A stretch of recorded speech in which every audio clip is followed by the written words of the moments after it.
Bob, Rob, and Ram. Nobody asks, but we give you our opinions. Acknowledge us like Roman Reigns to all his minions. Coming from the grave like our name was Undertaker. Women's wrestling is cool, but where the hell is Britt Baker? Coherence takes abandon all hope. We talk shit like Ricochet from the top rope. We are marks, sometimes we're friendly. Sometimes we show our whole ass like Mandy. We are discussing what is the latest. Jericho is the GOAT, but Sid is our favorite. We are marks. We are marks.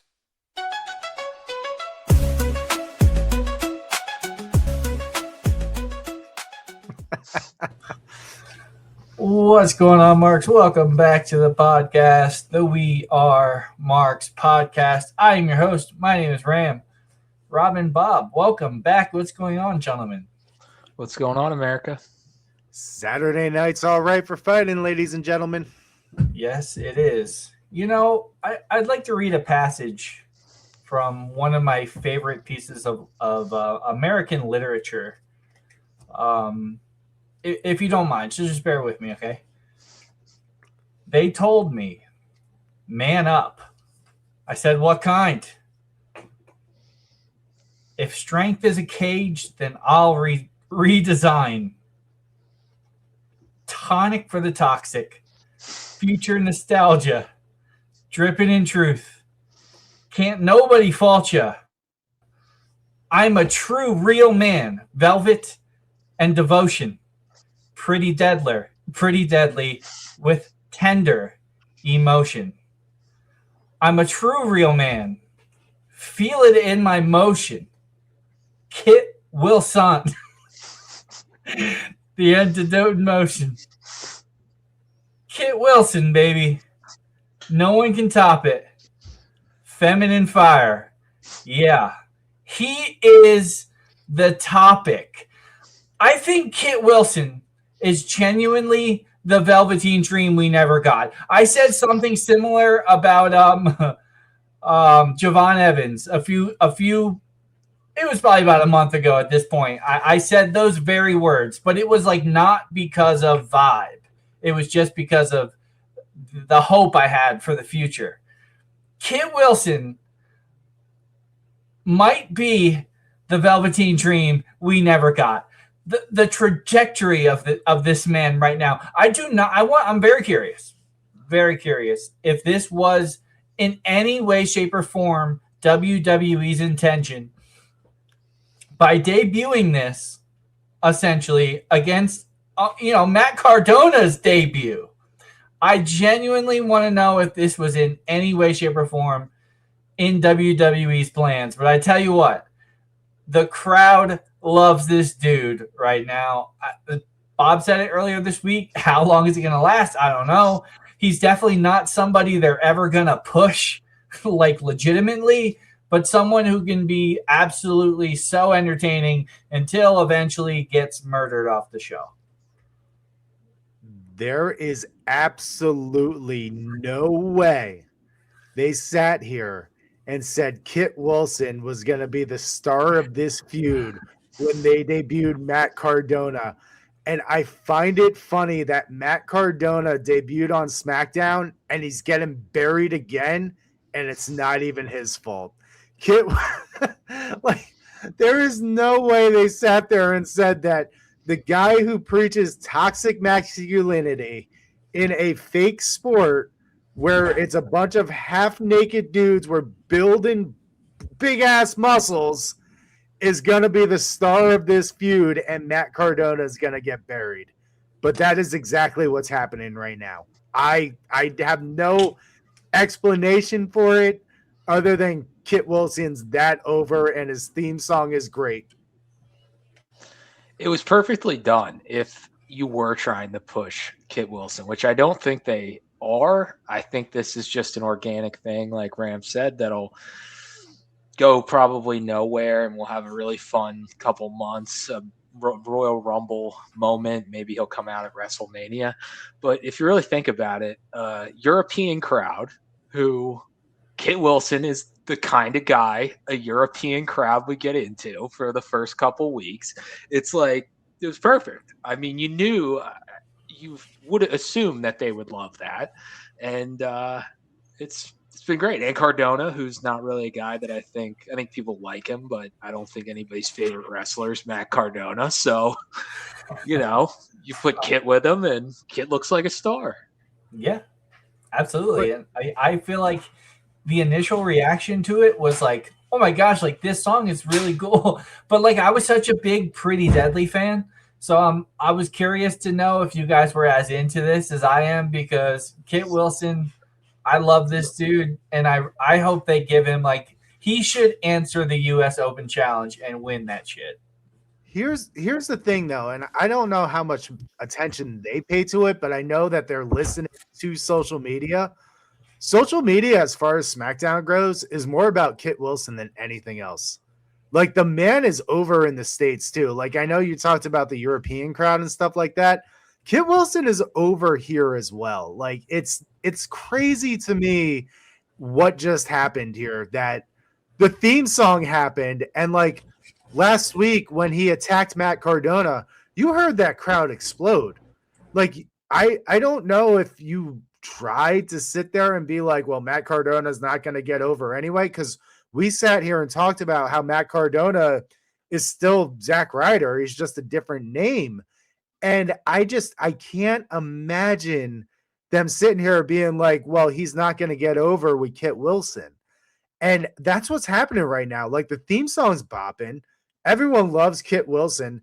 And it's like an ironic kind of thing that's happening with the toxic masculinity and you're all toxic, persona.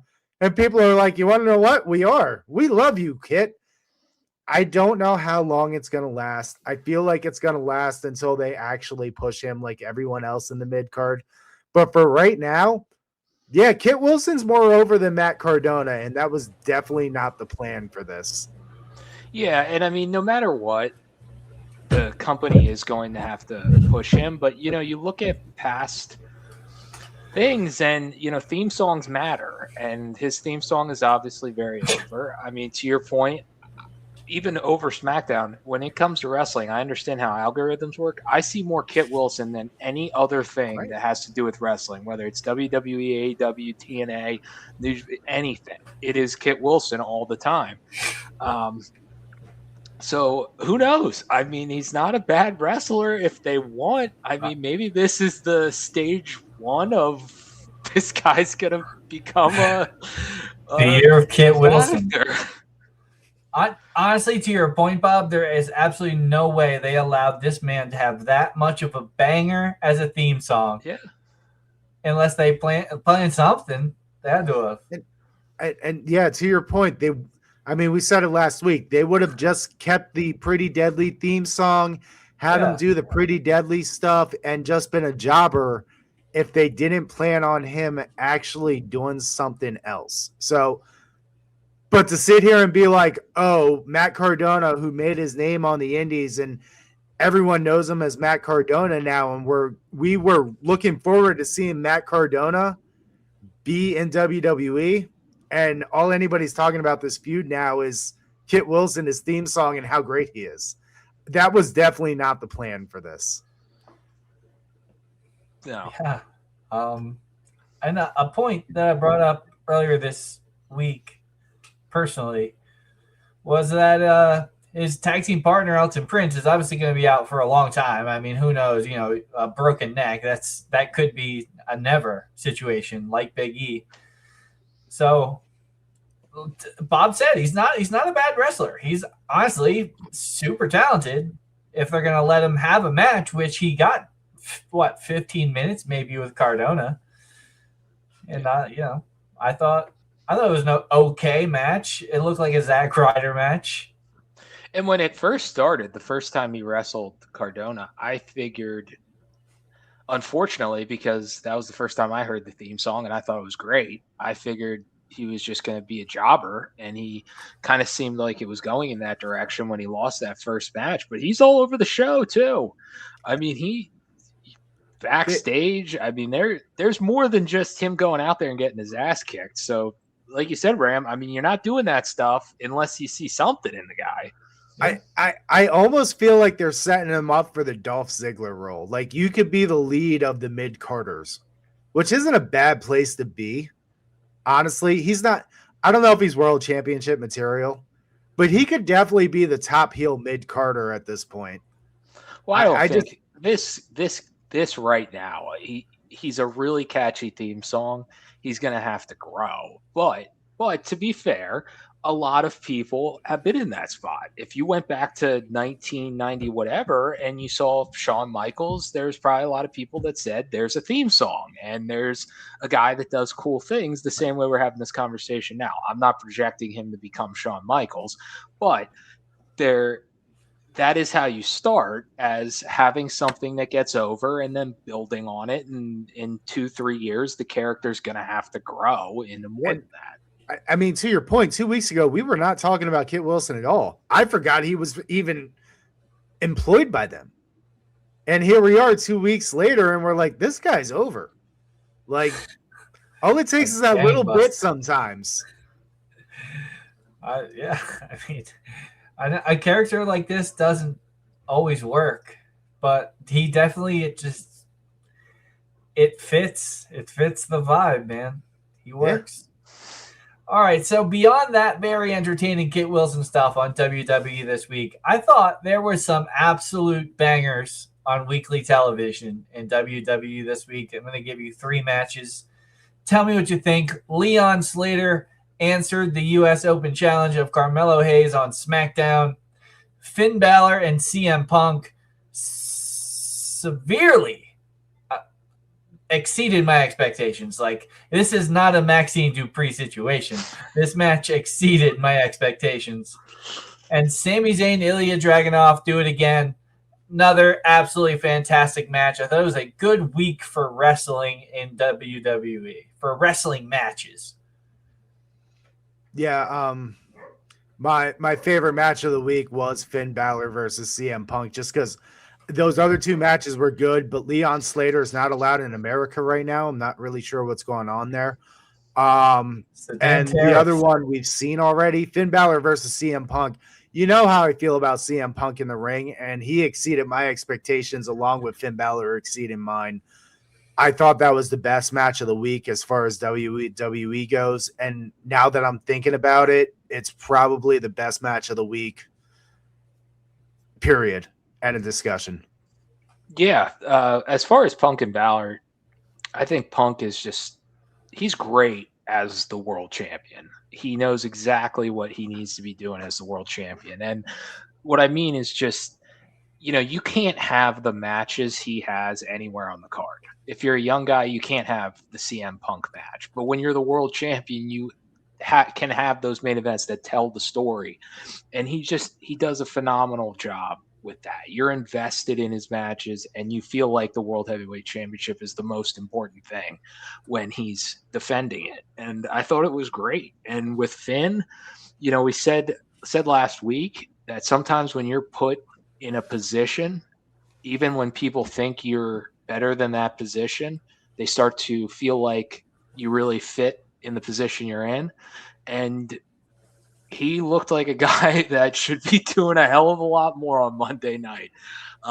He was great in the babyface role. The crowd was obviously behind him, and hopefully moving forward, he stays in that. I know we talked about Dom turning, but after that match, I definitely think Finn is a babyface. He should be doing a lot more.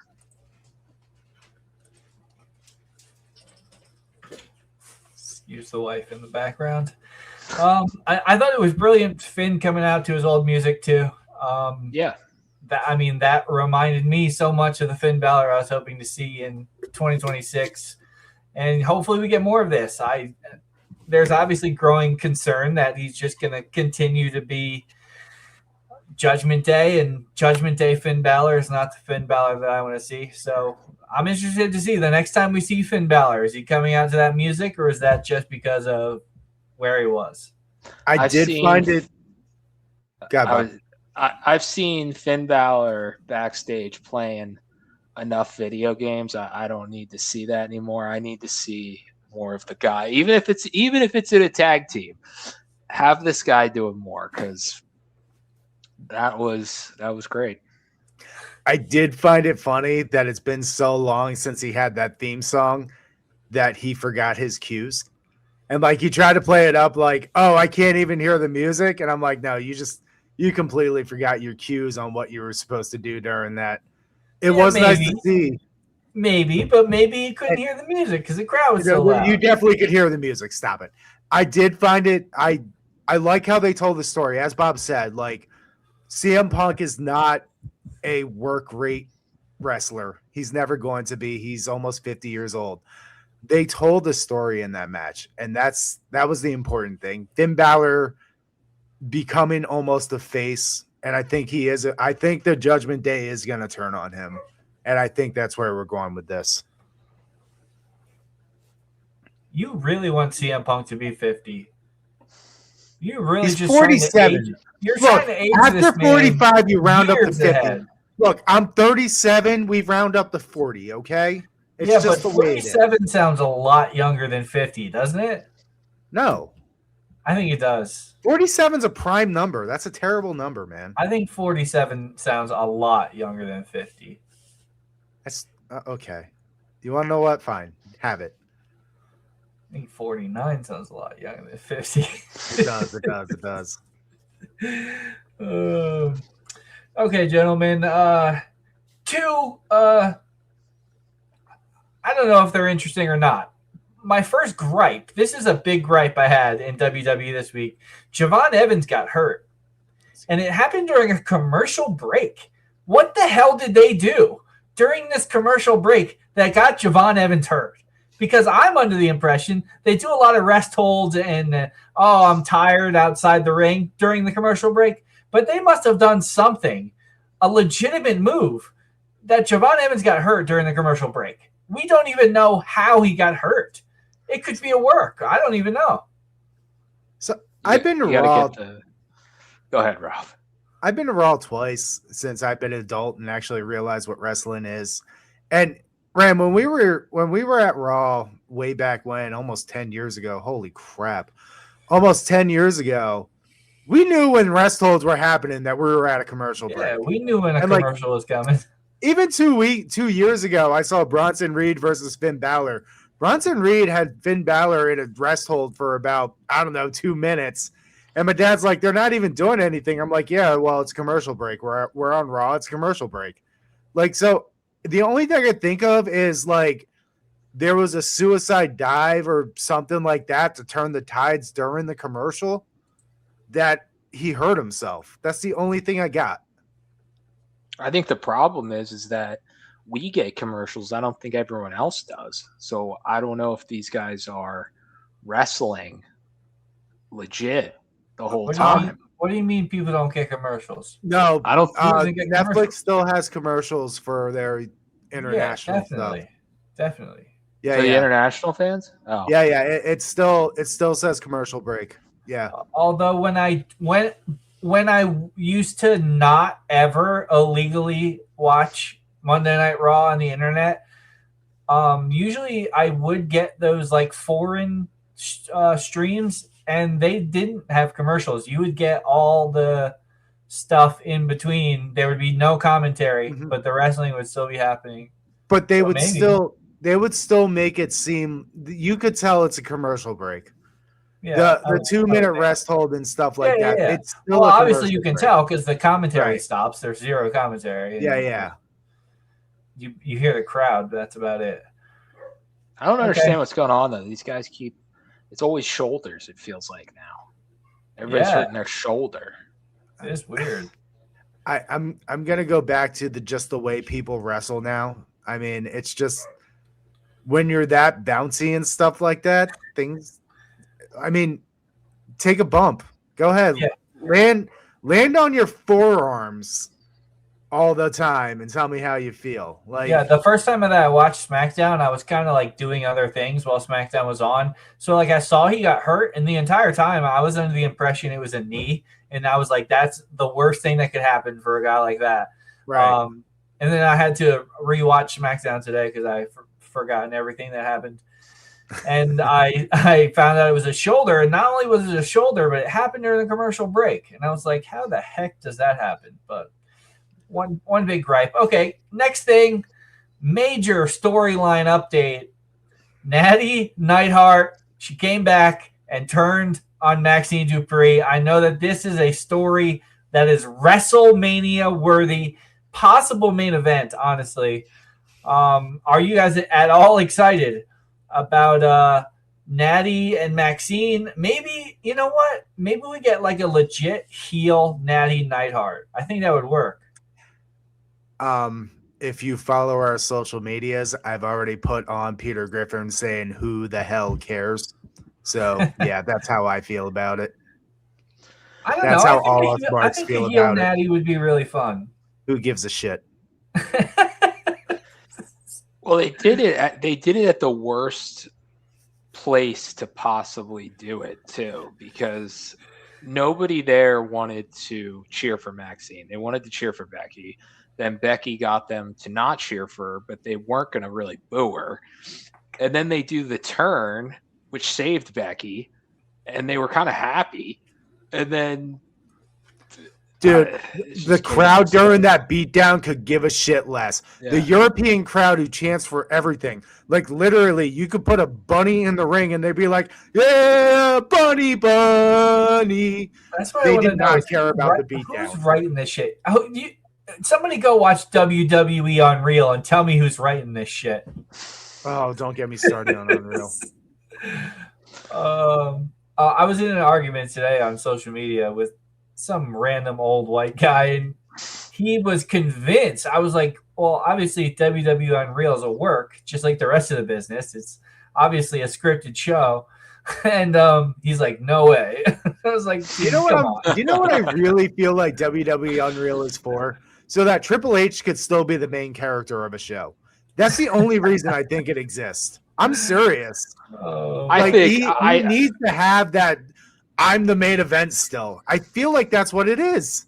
I haven't watched the show, but some of the clips that I've seen, it's like there's no way this was a real idea Road Dogg had. Like there's no way. That's the thing. Like Bruce I don't know. Pritchard I've seen Pat McAfee.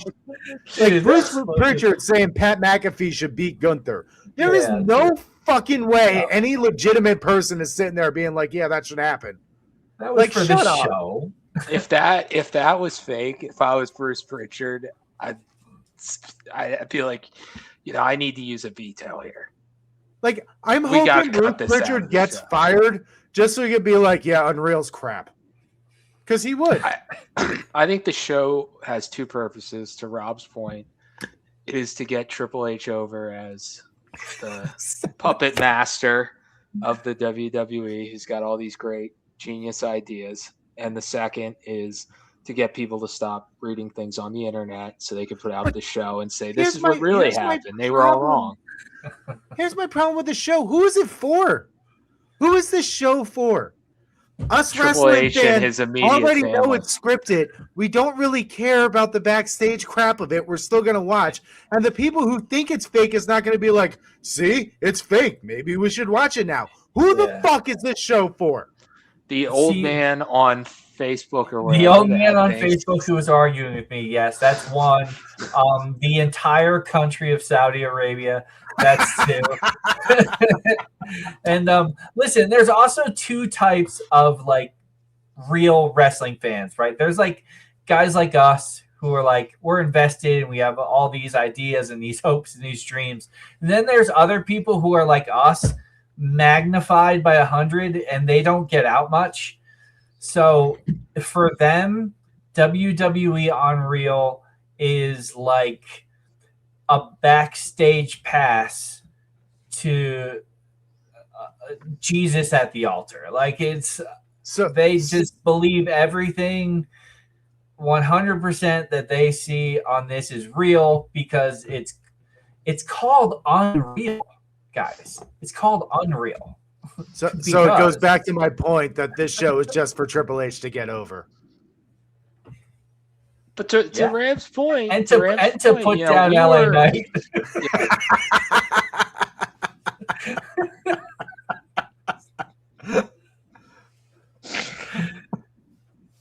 Hopefully they do an Unreal segment in season 3 when Kit Wilson's getting over and Matt Cardona is getting under to see that backstage conversation. Yeah, I can't wait. I look forward to it. Yeah, okay. So anyway, final point that I have for WWE. You guys can tell me if I missed anything before we get to the Saturday night's main event predictions. AJ Styles was challenged for and accepted a match at the Royal Rumble in which he puts his career on the line against the career killer Gunther. All things considered, I cannot imagine that this is how AJ Styles goes out. But I think there is a storyline brewing here for the end of AJ Styles' career, which is also not something I'm looking forward to, but I know it's coming. So it is coming. 2026, he said he's done. At first, when they did the match, I was like, oh, maybe, he leaves WWE, goes to TNA, gets his title and stuff like that. But he keeps saying career. And I feel like AJ Styles is a guy who didn't go in the TNA Hall of Fame because he's not done with his career. And he said, as soon as I'm done, I will go to the TNA Hall of Fame, no questions asked. So I feel like since they keep saying his career, AJ would be done after this match. And I don't think it's time for that yet. I do think he wins in a screwy way. Like, I could see Gunther being disqualified by like hitting him with a steel chair or something like that. But I don't see him losing this match. I got it. Yeah. Jericho comes back. We get Y2AJ. Run it back. I don't think 2 weeks until they lose. I was thinking maybe they were going to do the Ric Flair thing where now anytime AJ loses a match, he's going to have to retire. But I do agree with Rob. I don't know if it's going to go to the end of the year, but I don't think his career is going to end at the Royal Rumble. I think he'll probably refuse. At least what I would do is I would have AJ refuse to give up, since that's been the whole crux of this, is Cena giving up. AJ refuses to give up. Gunther freaks out. DQ. And then, maybe at Mania, you do it again, and AJ calls it a career. I don't expect it to be in Saudi at, Mania. I don't expect it to be in Saudi at Royal Rumble because the build hasn't been enough. If AJ Styles, and like everyone's like AJ Styles isn't a WWE guy, he is. He's been there for over 10 years now. He's a Grand Slam winner. He had a year-long run with the title. AJ Styles has done it all in the WWE. They're not just going to have his last match at the Royal Rumble in Saudi Arabia. Like, it's going to be built to something. So I don't see him losing this match. Yeah, I can imagine. We'll predict good that storyline for season 3 of WWE Unreal. AJ Styles last band. I mean, it writes itself. All right, guys. Did I miss anything before we predict SNME? We're going to SNME. No, I'm good. Okay, perfect. So as of this very moment, we only have 3 matches on this card. I would assume we get another one booked on SmackDown, or maybe it's a U.S. Open Challenge. I don't know, but as of right now, we have 3 matches. Do you guys predict there's a match that hasn't been officially named? Am I missing something? I don't think so. I could see that Fatal 4-Way going. Yeah, I think that Fatal 4-Way is going a half hour. Yeah, that'll be a half an hour, but I don't think the other matches are covering an hour and a half. All right. Cody and Jacob could be a long match. Could be. What about the Women's Tag Team Championship match, which is the first one we'll predict? Io and Rhea defend the Women's Tag Team Championships against Liv Morgan and Roxanne Perez. I'm going to go with the champs. I could see a switch, but I think we continue the dissension upon the Judgment Day. I do think whether it's, Rhea, to me, Rhea and Liv would be probably my favorites right now to win the Royal Rumble. So it's interesting with them both being champion. One of them's going to be the champion after the show, but I'll go with Rhea and Io to retain. So I'm gonna do this thing this year, and hopefully I keep it up. TikTok is actually gonna be part of our predictions. TikTok has this at 54% for Rhea and Io. I'm going to Pretty close. disagree with our TikTok followers, and I'm going to say Roxanne and Liv win these titles. And the reason I keep saying this is because I really, really, really want Rhea Ripley to be Rhea Ripley again. And her losing these championships would be that like catalyst to make her the Eradicator again. So I'm hoping it happens on the road to the Royal Rumble, and the Eradicator wins the Royal Rumble. And so I'm taking Roxanne and Liv. I also think Roxanne and Liv are going to win only because Dominic Mysterio is injured and the Judgment Day needs a championship. So that's why. And I mean, honestly, realistically, going forward, if they wanted one of these two teams to remain in the tag team championship picture, it should be Liv and Roxanne. I think they make a better team. I think they make a team that makes a lot more sense together. I think they work well together, common goals, blah, blah, blah. I think that's a better tag team than Rhea and Io. Sometimes some of the parts aren't equal to the individual. So I want to see both Io and Rhea go as singles. Unfortunately, I also want to see Liv Morgan go as a single, and also Roxanne Perez. So I don't know about these women's tag team championships because they're taking all the women I like. I do think the Judgment Day is going to break up and they'll all go their separate ways, but Dominic Mysterio needs to come back first. So yeah. I do blame these women's tag team divisions for the reason that Natty is now back on the show. Oh, so yeah, that happened. Shit. Who the hell cares? Are they going to be a tag team? No, because now they need more singles women. So Natty's on. Yeah, because out of all the feuds that I could think for the women's division, Natty and Maxine is the one I wanted. Definitely. Yeah, this is going to be a WrestleMania match. It's going to be a WrestleMania match. 3 stages of hell. Cody Rhodes looking for revenge on the man who ultimately cost him the WWE Championship, taking on Jacob Fatu.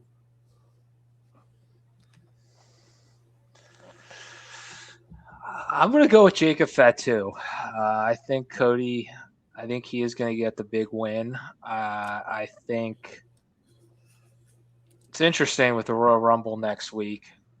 Cody would be one of my favorites, but I think he gets the win. I think we might even find out who attacked Fatu on Saturday.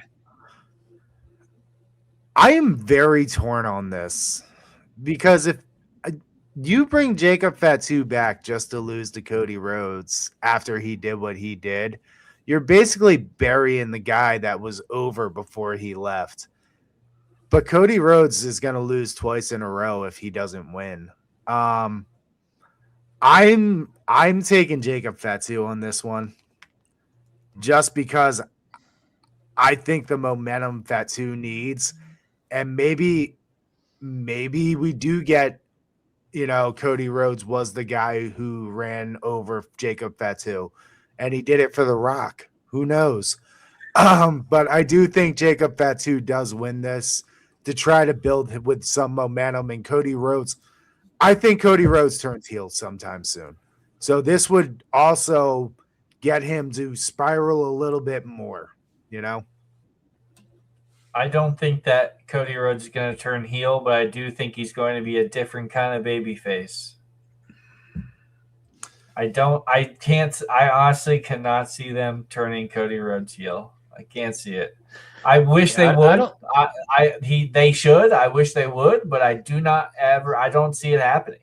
He's their John Cena. What kind of baby face are you thinking he'd be? A more aggressive one, maybe. Maybe a more brutal. Maybe we get him in like some more like Hell in a Cell style matches or something. I don't know. I just don't see him turning heel, but I see him not being, wearing a suit to the ring every time he's not wrestling, and or maybe he does, but it gets bloody. I don't know. Mhm. I don't know. My prediction But on if- this is go ahead. Go ahead, dude. Make your prediction. Sorry. Well, I think it only really makes sense. The crowd does not love that Jacob Fatu took out Kit Wilson. So I think it makes most sense to turn Jacob Fatu full heel, because as of right now, he's not necessarily. I mean, he's, all kind of is a face. So I think if you're turning one of them, listen, you don't have Jacob Fatu go out there and take out Kit Wilson and then make him the good guy of the story. I'm sorry. Can't do it. I got to go with Cody here. Jacob Fatu is the one who's going to turn a little dark, and he's going to be just sick and sadistic and all gas, no brakes. Not I mean. Yeah, he's toxic. He is toxic. But I was going to say, too, with this, just from the story standpoint, that if Cody, I know we talked about it, we disagreed on maybe where the WWE Championship is going, but if Jacob Fatu wins it and it wins on Saturday, and Cody does get his hands back on that title, it does build a match that would make sense, especially if that could potentially be the direction of WrestleMania. I know the triple threat, we talked about that. Yeah, I'm still set up that this triple threat's going to happen.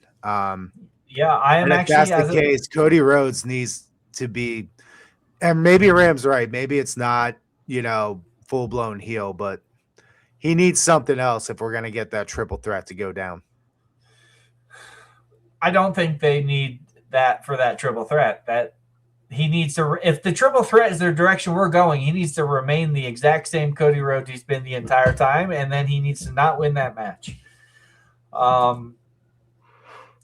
But I think I disagree with you guys a little bit. I don't think the problem is Cody Rhodes. I think the problem has been, Cody Rhodes became the afterthought during the last 6 to 8 months. I feel like he gets the blame for the second world title, but he wasn't the main focus. I'm not sure what he could have done I just find him largely, the majority of the time, very bland and boring, and I just want a little more spice from my world champion, which is something similar. Rob's been saying essentially the same thing about CM Punk. It's almost like going through the motions. And Cody Rhodes is the same thing. I put it on our YouTube channel that Cody Rhodes has a feud. He wins. He says he respects the person. The person then makes it personal, either with his family or his father. And then Cody goes, now it's personal. And he gets a little vicious in his next match, beats the crap out of the guy. And then a new guy comes along and it's the same thing. Like, that's all he's been doing. That was very insensitive. My man has a speech impediment. Is it not true? He doesn't talk like Jack Swagger. So my next statement that I'm going to make is going to run right into the prediction of this last match. I am at this point pretty damn convinced Sami Zayn's winning the Royal Rumble and will challenge and beat Drew McIntyre at WrestleMania, because I am predicting right now that Sami Zayn wins this match. He's going to win this match, and then he's going to lose at the Royal Rumble, and then he's going to win the Royal Rumble. That's my current prediction.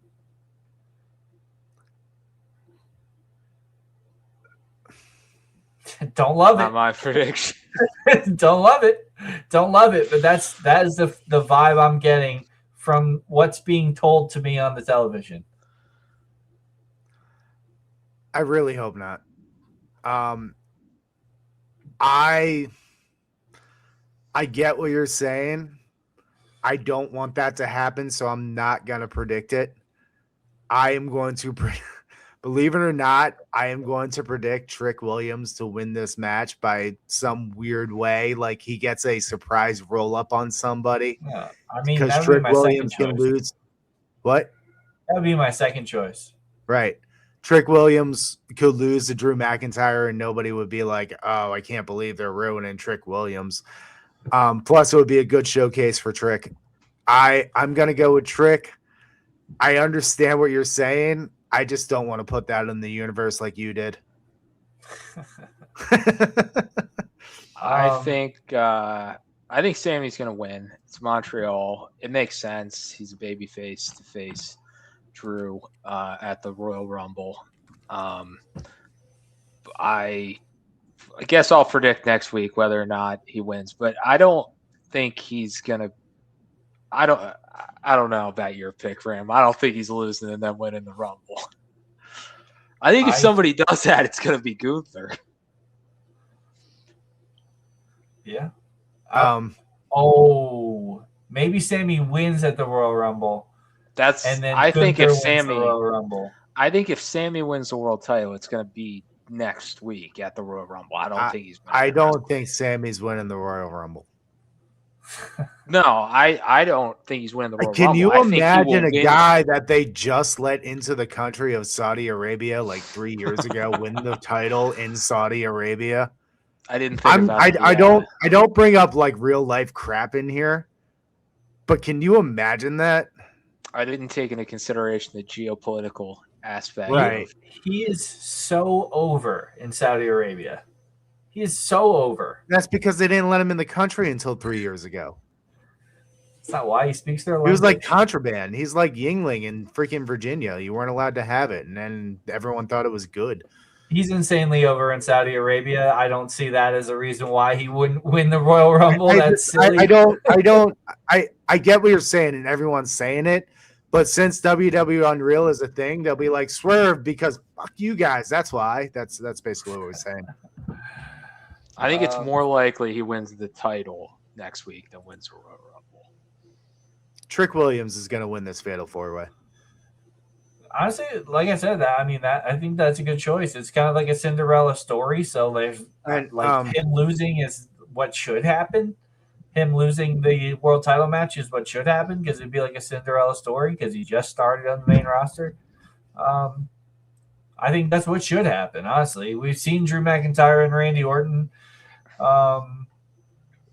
Who's the other one in the match? Damian Priest. That's how much I hate Damian Priest. And he's definitely the one who's going to get pinned. I couldn't even remember who the fourth man was. I actually thought he was the wild card to win because didn't he and Drew just have a feud? Again, he could win it and lose and nobody would care. For the record, our followers think Randy Orton's going to win, which I think is not what's going to happen because if Randy Orton and Cody Rhodes is going to have a feud, it's not going to be Randy Orton as the champion. It's going to be Randy Orton turning heel for that championship. So, yeah. Well, maybe you could kill two birds with one stone if Randy Orton is the guy that took out Fatu. I don't think middle-aged Randy Orton is going to take out Jacob Fatu. Rob, Randy Orton would suplex the shit out of you, bro. Rob's on. That was so last week, all right? Randy Orton would suplex the shit out of me. We're talking about Hook, all right? That was a completely different thing. Rob's on an ageism kick today, man. He is all over these guys. Look, I don't like people who are older than me, all right? They think they're like owed something, okay? They're not. You're pretty much the old guy. You are the old guy on this podcast. Right, and these people are older than me, so imagine how, I feel about them. Get off my lawn, old people. All right, that's what we got for Saturday night's main event. Let's talk about some AEW stuff. And you guys know what I want to talk about first. And then you guys can tell me what happened on Collision. Go ahead. But Okada, Fletcher, and Takeshita for a third consecutive week, gentlemen, 3 weeks after this phenomenal pay-per-view, and can't wait to see the storyline develop. 3 full weeks of Dynamite. And the three men are not on the damn TV show. At least Don Callis let us know Kyle Fletcher would be back from Japan next week. Why was Kyle Fletcher in Japan? So you know what I have a problem with that? Dad, I try to tell you that on Collision, Kyle Fletcher was there talking to Don Callis. And then Don Callis this week is like, Kyle Fletcher's going to be back from Japan. Yeah, And I'm I just thought like, about that too. wait, hold on. But he was there. And I know everything's pre-taped, and I'm aware of that. But like continuity, I'm just like, hold on here. Now, this doesn't make sense. I sat here and told you to watch Collision, but at the same time, they just told you Collision was irrelevant just by doing that. So I got nothing. Bob, you're up. Collision was not irrelevant because the Don Callis family attacked John Moxley, which built to a death match tonight between the Callis family and the Blackpool, what are they, Death But Riders? that's not the story we care about, Bob. I tried to defend it. I really did. I tried to defend AEW, but that's not the story we care about. And also, the Don Callis family is using their jobbers. You know who's going to win this match? They don't win. That is true. I don't know why those guys haven't been on the show. I can't explain it. I'm not sure why they haven't been on the show. It's crazy to me. But I haven't even heard an excuse or anything. I don't know. Well, we just found out Kyle Fletcher's been in Japan. I mean, and you guys told me the other two were in Japan. Why was Kyle Fletcher in Japan? Yeah, well, 2 weeks ago they were in Japan. Maybe they all were in Japan, but I mean, why was Kyle Fletcher on Collision last week if he's in Japan now? Well, I think Don Callis had gone to Japan for that backstage segment, and they did a live stream. Then why the hell couldn't we have freaking Takeshita? You are preaching to the choir. Preaching to the choir. I did, Graham, last week. I do apologize. I tried to defend AEW and Collision, and this week they just said, nah, screw you guys. Tony Khan's watching this and being like, nope, we can't have them have this. So here we are. This continues to be my biggest issue with AEW because, I mean, the show itself wasn't as good as last week, but it was an enjoyable show. There just wasn't. I watched the show, and then today I just kind of went back and looked at the notes, and I wrote down the things that I found relevant, and I literally wrote down two things, and this was one of them. The other was Davis and Doyle. Davis and Doyle, mind you, they are Don Callis family, so it was a little shocking that they won, but it was also the first time when they said Davis and Doyle, it didn't even register in my brain who they were. I was like, who the hell is Davis and Doyle? Until they came out and I saw Jack Doyle, or not Jack Doyle. He played tight end for the Colts. Jake Doyle. I saw Jake Doyle. I was like, oh, that's Jake something. And then I realized it was Mark Davis, who I remember from NXT. And then they won the match.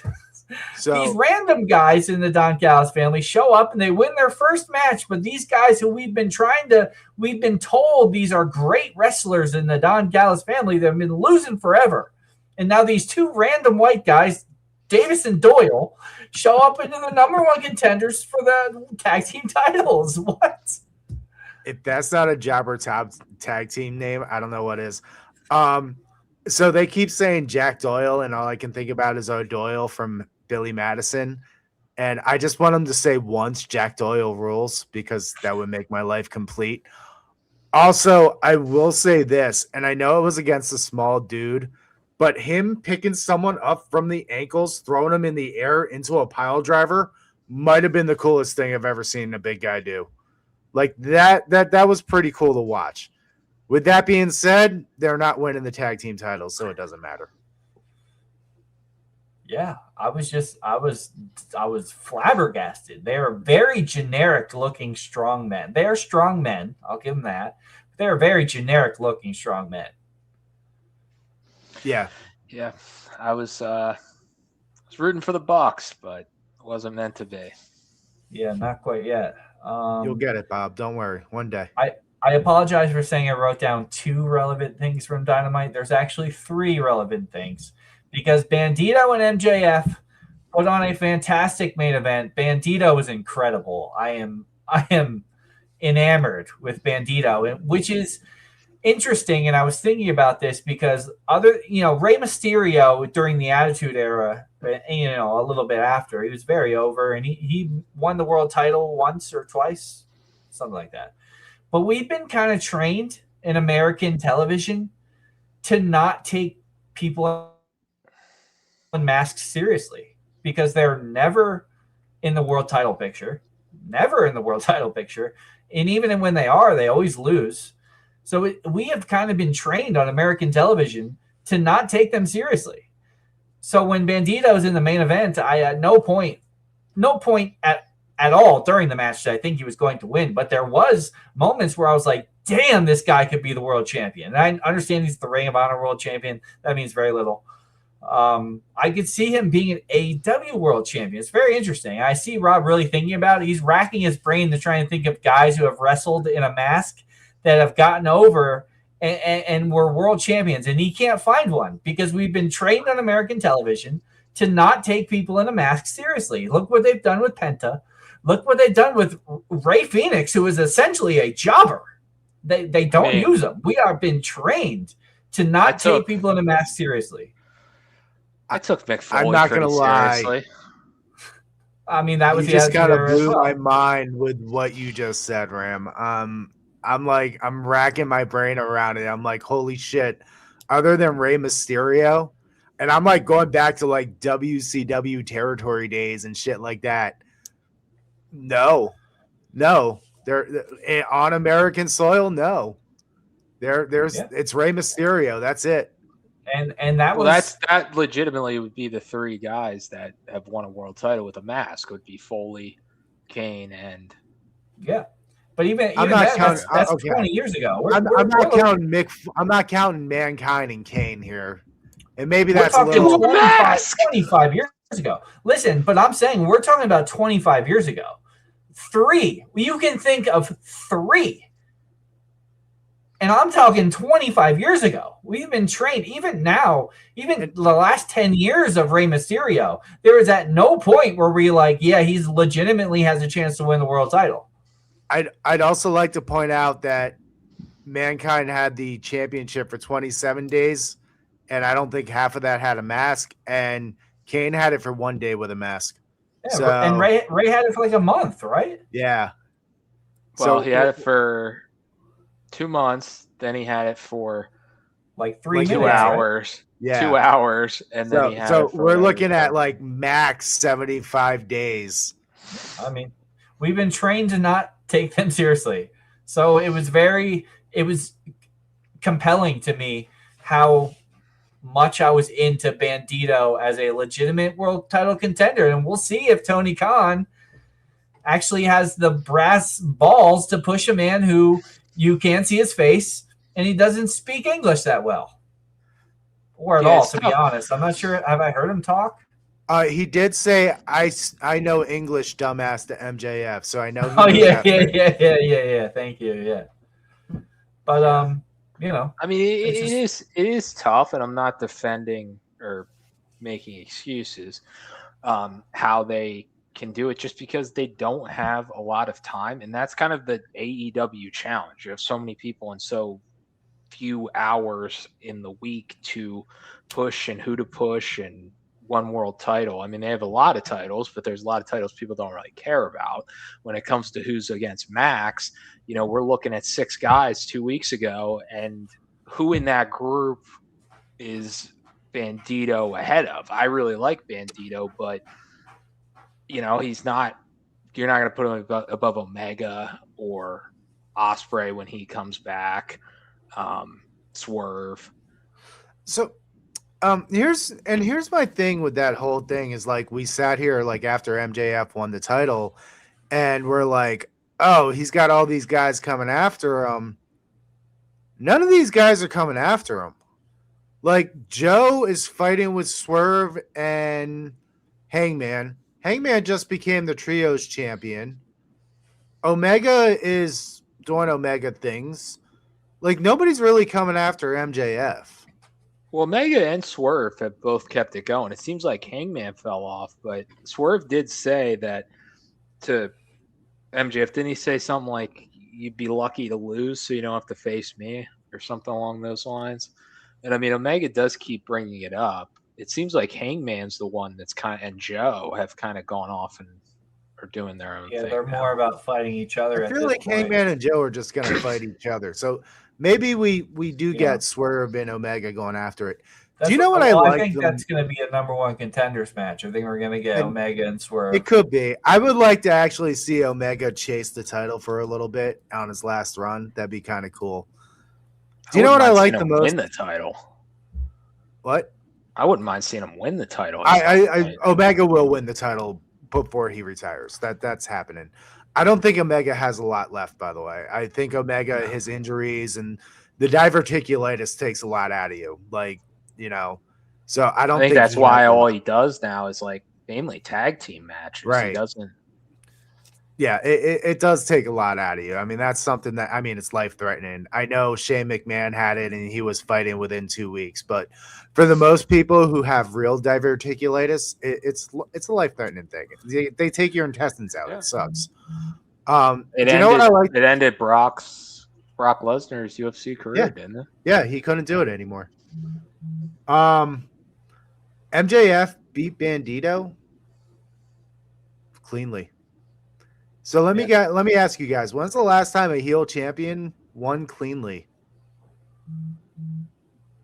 Well, MJF won cleanly. Yeah. Well, he was wrestling a man in a mask, so. But seriously, when's the last time you saw a heel champion win cleanly? Yeah, I don't know. When's the last time someone defended the title against Rey Mysterio? I'm just saying, I enjoyed the fact that we saw a heel champion win cleanly and then do heel shit after the match after he already won. I liked how that was done. I thought it was done very nicely. It was nice for a change to see a heel champion win cleanly and say, now I need to beat you up more because you're a threat to me. I liked how that was done. And you know what? A couple weeks ago when MJF won the title, I said that was a problem with MJF is not the way he manages to be a heel with some of these guys that we don't believe in. And I thought he did a great job at the end. Putting him out. You're going to be a world champion. You're going to be a world champion. So sorry, this is why I got to kick your ass. And that was perfect. When he did that, I immediately thought of you because we had this conversation. Yeah. And I was like, this is the perfect way to do something like this. To keep your MJF heat while building up somebody saying you're going to be a world champion one day. So I'm going to break your legs and Tanya Harding you. That was a perfect way to do it. Tanya Harding you. Throwback. Yeah. No, I'm with you. I got one more point from AEW, and this did take place on Collision because even though I didn't watch it, I checked the notes and I had heard about it. So,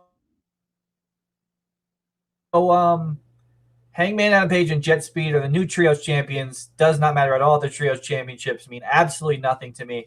The point of bringing this up is the rumor of Will Hobbs heading to WWE. What do you think about Will Hobbs' potential in the WWE umbrella? Do you know who needs a heavy?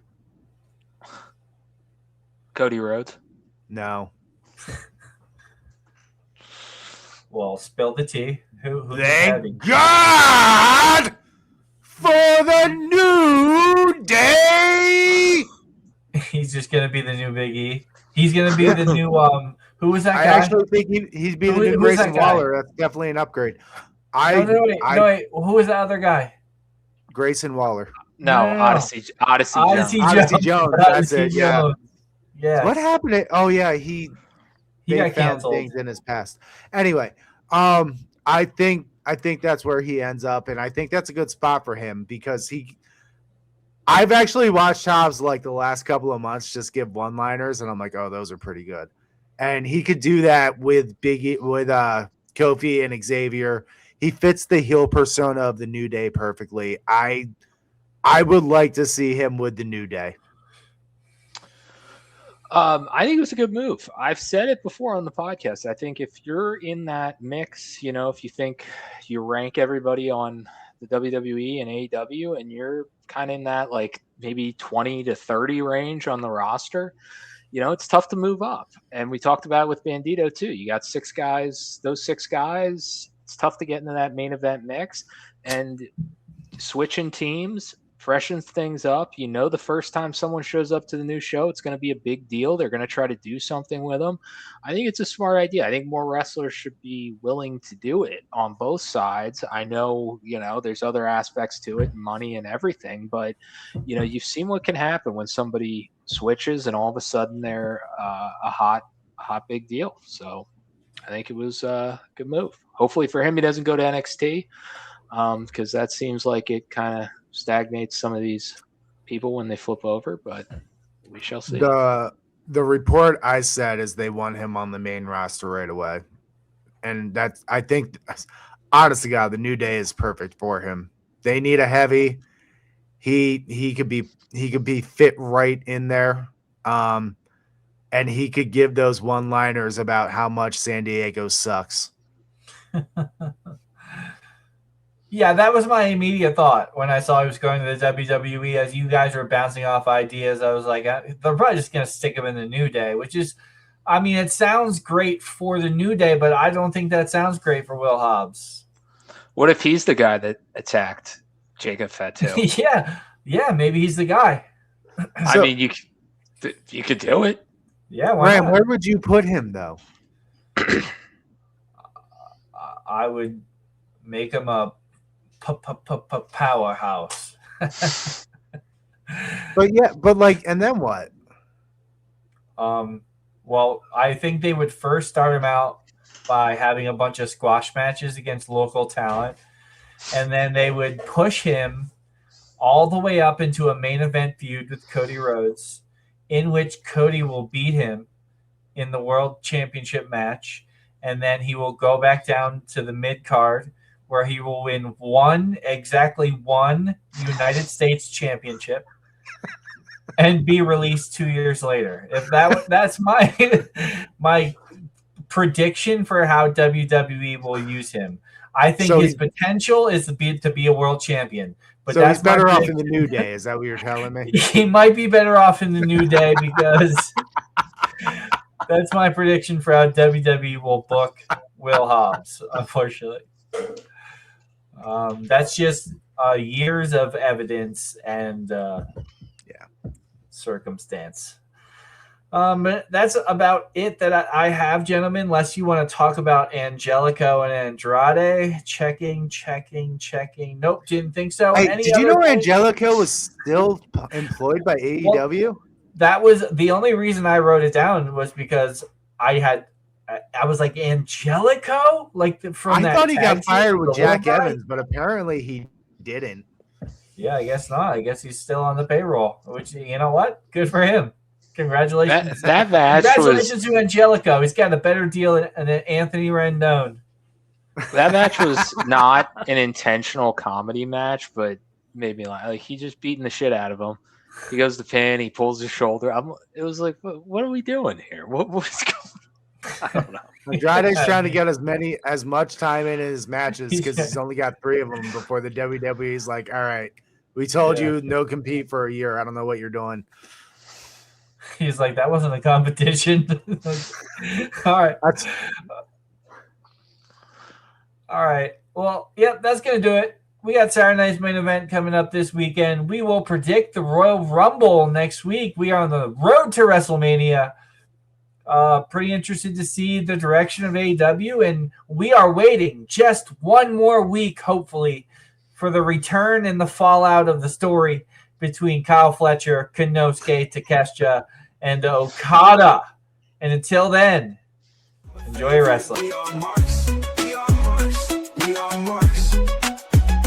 Bob Robert